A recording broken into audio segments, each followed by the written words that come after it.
Shalom, meus amigos, um bom dia a todos vocês. Nessa linda manhã na cidade santa de Jerusalém, tem início uma nova semana na terra de Israel. E me permito iniciar a minha mensagem dessa manhã contando uma breve história. Numa certa ocasião, numa nação europeia, o rabino Yehuda Mendel se encontrava em um trem. E ao abrir inadvertidamente a janela do seu vagão, uma rajada de vento entrou e literalmente arrancou uma das luvas de suas mãos. Ela foi arrancada e jogada para fora do trem. Vocês sabem que na Europa, particularmente na Europa Oriental, o uso constante de luvas é necessário, porque as pessoas lidam com frio rigoroso. Mas como a luva não estava bem fixada na mão do rabino, o deslocamento de ar produzido pela abertura da janela literalmente lançou a luva dele para fora do trem. E como é que o rabino reagiu a essa circunstância pessoal? Ele foi rápido. Em um milésimo de segundo, ele puxou da outra mão a outra luva e a lançou para fora do trem pela janela. Ele jogou a outra luva pela janela. Tudo isso em menos de um segundo, não passou mais do que isso, para que ele pudesse reagir a esse evento, a essa circunstância de sua vida. E a minha pergunta para você nessa manhã é a seguinte: por que o rabino fez isso? A maioria de nós, e talvez o próprio rabino, pudesse pensar algo como: bom, o frio é muito intenso, eu preciso proteger as minhas mãos, eu perdi uma luva, mas eu vou manter a outra, e quem sabe a mão que já não tinha mais a luva pudesse ser colocada no bolso do sobretudo, e dessa forma ele poderia proteger sua mão do frio. Mas não foi o que ele fez, e não foi o que ele nos conta. O que ele pensou foi que se pelo menos alguém caminhando pela linha férrea tivesse oportunidade de encontrar a luva que foi arrancada da mão dele, essa pessoa teria a chance de encontrar também a outra, ou seja, ela teria a chance de encontrar o par completo. Se nós andamos pela rua e encontramos uma luva, por melhor que ela seja, se nós só encontramos uma das luvas, isso não nos serve tanto. Mas o rabino pensou, e pensou muito rápido: se eu não vou poder ter a luva para proteger as minhas mãos, que pelo menos uma outra pessoa, que ele não faz a menor ideia de quem seja, possa ter consigo o par completo. Vejam que interessante. A maioria de nós, se passasse por algo assim, e a maioria de nós já passou por algo semelhante, se não a mesma situação, tudo o que faria era lamentar, reclamar, dizer um palavrão, ficar irritado diante dessa circunstância. E até que essa pessoa se desse conta de que ela podia ter lançado a outra luva pela janela do trem para dar a oportunidade a uma outra pessoa de ter o par completo, quantos quilômetros esse trem já teria percorrido? 3, 4, 5, 20? De modo que aquele que achasse uma das luvas dificilmente teria a chance de encontrar a outra. Mas o rabino foi rápido. Por quê? Você vai poder responder essa pergunta se você entender que tipo, que espécie de ser humano, que no momento em que perde algo, não está pensando na sua perda, mas na necessidade dos outros. Outros, inclusive, que ele não faz a menor ideia de quem seja. Só uma pessoa completamente focada nos outros, e servir aos outros, e amar ao próximo, pode ter uma reação tão rápida. Porque quase todos nós, eu confesso que provavelmente eu também reagiria dessa forma, com surpresa, Se eu não me lamentasse e não reclamasse, eu seria surpreendido e dificilmente teria uma reação tão rápida. É claro que agora eu já teria, porque agora eu já adquiri essa sabedoria. A maioria das pessoas não entende quando eu digo em tantos vídeos da necessidade de nós praticarmos atos de bondade. Porque só uma pessoa focada na necessidade dos outros é que pode ter uma reação tão rápida. As pessoas não entendem ou compreendem metaforicamente as minhas palavras, ou traduzem atos de bondade como de tzedakah, porque elas foram convencidas de que o que elas devem fazer pelo próximo é dar dinheiro ao próximo. Mas não é isso. O que eu acabei de narrar, essa breve história, nos mostra que nós podemos agir com bondade o tempo todo, em dezenas de circunstâncias que se passam nas nossas existências, e nós podemos fazer isso a custo zero. O rabino já havia perdido a luva ao lançar a outra pela janela do vagão. Ele não perdeu mais nada, mas ele criou a oportunidade de fazer um ato de bondade. E por que eu estou contando nessa manhã essa história? Talvez fosse aquilo que você aí do outro lado da câmera tivesse a me perguntar. Nós atravessamos uma época muito difícil no mundo. A pandemia de Covid não está encerrada, mas, sobretudo, as consequências causadas pela pandemia estão em plena ação.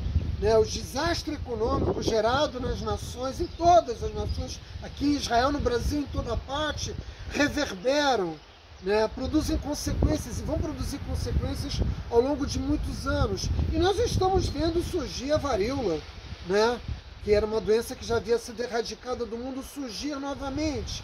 Ou seja, nós atravessamos uma época muito difícil da existência humana. Situações novas que a humanidade não havia enfrentado antes se colocam na nossa realidade, e outras antigas. Situações velhas, repetições de fatos que já tinham tido lugar na história humana e que parece que a humanidade ainda não tinha adquirido a sabedoria, não tinha aprendido as lições adequadas por ter vivido essa experiência.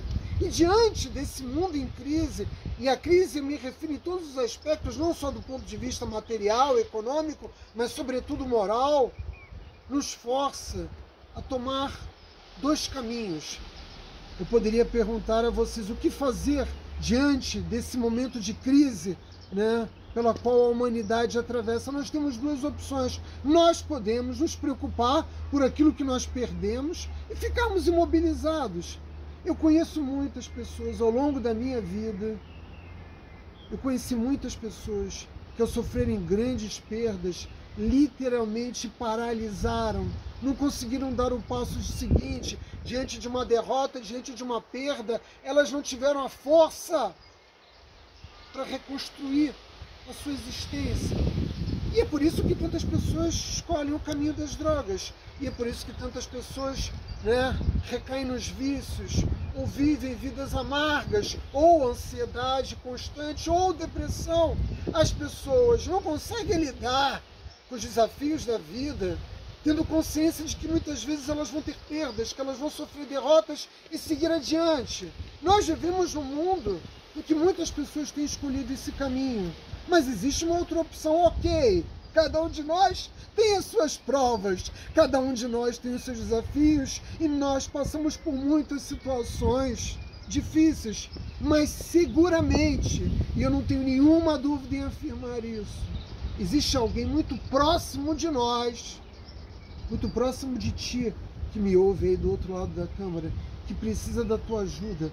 E nós podemos fazê-lo de alguma maneira. Nós sempre podemos encontrar uma forma, pode ser tirando uma luva e lançando pela janela de um trem em movimento, mas pode ser de muitas outras formas. Nós sempre podemos encontrar alguma maneira de ajudar essa pessoa que está tão próxima de nós, que não é um estranho, um desconhecido, que vai encontrar um belo par de luvas numa linha de trem, mas alguém que faz parte do nosso contexto existencial, da nossa realidade. Esse é o momento de pensarmos o que nós podemos fazer pelas outras pessoas.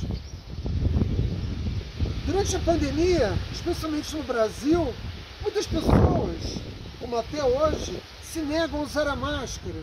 A máscara, meus amigos, nunca foi por você, nunca foi para proteger você, é para proteger outras pessoas. O uso da máscara é um gesto de amor, de grandeza humana, por quem está pensando no próximo. Mas muitas pessoas não conseguiram compreender, procuraram ideologizar essa questão, colocar ela no cenário das disputas políticas, não só no Brasil, mas como também de outros países. Usar a máscara na pandemia era um ato de amor, era um ato de bondade. Hashem lança sobre o mundo a oportunidade, Ele está nos despertando para nós percebermos de uma maneira muito mais clara as necessidades dos demais. Sejamos rápidos, como foi o Rabbeinu Yehuda Mendel, sejamos rápidos para servir os demais. A Torá preconiza que um judeu deve ser rápido para cumprir o mandamento divino. Aquilo que o Criador nos pede tem que ser feito rápido. Assim como Abraão Avinu pegou Isaac, a sua mula, o seu servo, lenha, e subiu o Monte Meron para sacrificar Isaac, porque Deus havia pedido a Abraão Avinu que sacrificasse a vida de seu filho. Ele não titubeou. Esse mesmo Abraão Avinu nos deu uma outra lição maravilhosa. Como eu disse há pouco, é mais importante agir como Deus do que estar na presença de Deus. Abraão Avinu já tinha mais de 90 anos. E ele se circuncisou, fez o seu Brit Milá. Ele estava no terceiro dia do Brit Milá, né, que é o dia no qual as dores são mais lancinantes. Ele estava em sua tenda, num calor desértico. E Hashem surge para Abraão Avinu. Ele está conversando. Quantos de nós recebem em sua tenda, em sua casa, a presença da divindade no mundo? Abraão Avinu recebeu. Abraão Avinu estava conversando com o Criador, o mestre do universo, Ribono Shel Olam, e ele olha por uma das portas de sua tenda ao longe, 3 peregrinos se aproximando. Ele se levanta com toda a dor que sentia na presença do Criador e se dirige a esses peregrinos para atender as necessidades desses viajantes. Abraão Avinu está nos ensinando. É mais importante agir como Deus, ter as qualidades, exercitar os atributos divinos, do que estar na presença de Deus. Há muita gente ao nosso redor necessitada. Abre a porta da sua casa, olha para o mundo que você vai encontrar muito próximo de você. Não precisa olhar ao longe no deserto. Muito próximo de você tem alguém que precisa da tua ajuda. Mas, Átila, eu estou desempregado, eu estou em conflito com os meus filhos, eu enfrento dificuldades, a minha cidade passa por chuvas torrenciais, eu perdi a minha casa. Não importa, todos nós temos provas nas nossas vidas, todos nós temos desafios. Tudo que nos chega por alguma razão. A divina providência atua continuamente em tudo no que diz respeito à existência. Hashem se ocupa de nós se nós nos ocupamos dos outros. Vocês não acompanham esse canal Pérolas da Sabedoria Judaica para aprender com o povo judeu a construção de uma ética fundada na Torá? Eu estou dizendo a vocês, meus amigos, se ocupem dos outros que Deus vai se ocupar de vocês. Se comportem no mundo como Deus e Deus não vai te abandonar. Pelo contrário, você vai estar muito mais próximo dele, auxiliando o próximo, do que se preocupando egoisticamente apenas com seus problemas, com as suas necessidades, com seus dilemas existenciais. Você não vai receber tudo o que você deseja, porque nós não podemos barganhar com o Criador. Muitas pessoas, eu vou dar de tzedakah, mas eu espero receber em troca isso ou aquilo. Eu vou fazer um ato de bondade, mas eu estou esperando receber a bênção que eu desejo. É óbvio que não funciona dessa forma. Isso seria uma ilusão. Hashem envia nas nossas vidas aquilo que é bom para nós.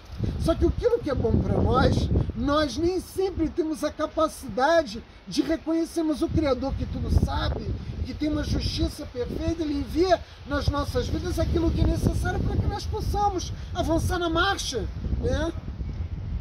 Nos aproximando dele, construindo um relacionamento com ele, cumprindo os nossos objetivos, a nossa missão nesse mundo. Um momento de crise e uma oportunidade como essa que está se abrindo no mundo não é para você fazer dinheiro, porque vai ter sempre alguém, miseravelmente, alguém que vai dizer, no momento de crise é a grande oportunidade para nós enriquecermos, fazermos dinheiro. Não! Você pode fazer dinheiro, fazer negócios, mas o momento de crise é uma oportunidade para você. Aliás, muitas oportunidades estão sendo abertas para você ajudar outras pessoas. E se endinheirar com um valor que não pode ser medido em ouro. E se endinheirar aonde você vai passar o resto da tua existência, que é nos mundos espirituais. Se Hashem está criando todas essas oportunidades para nós nesse mundo conturbado, em crise, o que nós podemos fazer? Pergunte-se a si mesmo o que eu posso fazer. No Brasil, muitas pessoas pensam que a solução é as eleições. Muita gente só tem um foco nas eleições, apoiando o candidato A, B ou C. Que as coisas vão começar a mudar quando fulano ou beltrano foi eleito, quando este ou aquele governante deixarem o poder. Eu tenho as minhas posições, vou defender as candidaturas que eu julgo melhor, mas eu não tenho a vã ilusão de que o processo eleitoral seja a resposta. A política não é a resposta para os grandes dilemas humanos. É claro que é importante o exercício da cidadania, E não importa muito em quem você vai votar se você não passar por um processo de transformação pessoal. Hashem está observando tudo o que nós estamos fazendo, Ele nos observa agora, Ele observa cada um de nós, cada segundo das nossas vidas. Ele nos olha e Ele espera de nós que nós nos comportemos e, sobretudo, né, que a nossa ação seja uma ação dirigida a ajudar o próximo, a tornar a vida de uma outra pessoa um pouco melhor. Meus amigos, ao fazer isso, nós produzimos uma redenção pessoal, uma salvação pessoal para nós e para aquela outra pessoa que, passando por um momento tão difícil da sua vida, recebe a ajuda de um outro ser humano. Nós, inclusive, resgatamos a esperança que as pessoas perderam no ser humano. Hoje em dia as pessoas se protegem nas redes sociais porque elas têm medo de se relacionar com outras pessoas, porque elas têm medo do dano que as outras pessoas podem fazer a ela. E nós precisamos reconstruir na humanidade a humanidade, o senso de responsabilidade que deve haver de um ser humano para o outro. Caminhemos em direção à nossa redenção, meus amigos, nessa manhã. Lembre-se sempre disso. Nós podemos todos os dias praticar atos de bondade e dessa forma nos aproximarmos enormemente do Criador dos mundos, meus amigos. Shavuot Tov!